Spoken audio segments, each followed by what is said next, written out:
The state of the economy today is deeply worrying. The last quarter's GDP growth rate of 5% signals that we are in the midst of a prolonged slowdown. India has the potential to grow at a much faster rate, but all-round mismanagement by the Modi government has resulted in this slowdown. It is particularly distressing that the manufacturing sector's growth is tottering at 0.6%. This makes it very clear that our economy has not yet recovered from the man-made blunders of demonetization and a hastily implemented GST. Domestic demand is depressed and consumption growth is at an 18-month low. Nominal GDP growth is at 15 years low. There is a gaping hole in tax revenues. Tax buoyancy remains elusive as businessmen, small and big, are hounded and tax terrorism continues unabated. Investor sentiment are in doldrum.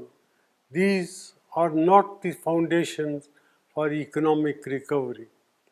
The Modi government's policies are resulted in massive jobless growth. More than 3.5 lakh jobs have been lost in the automobile sector alone.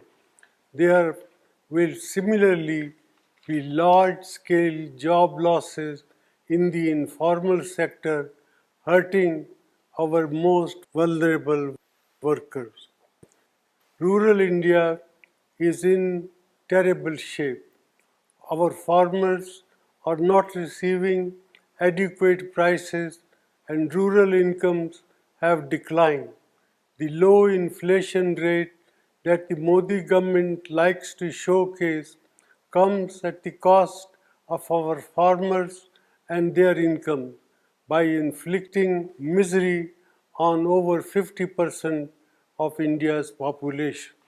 Institutions are under attack and their autonomy is being eroded.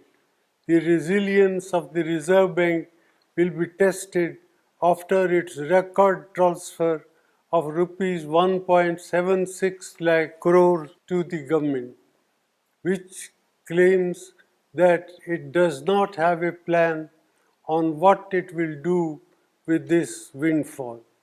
In addition, the credibility of India's data has come under question under this government.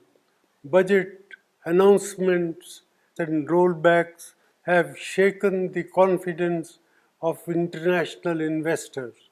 India has not been able to increase the exports to take advantage of opportunities that have arisen in global trade due to geopolitical realignment. Such is the state of economic management under the Modi government.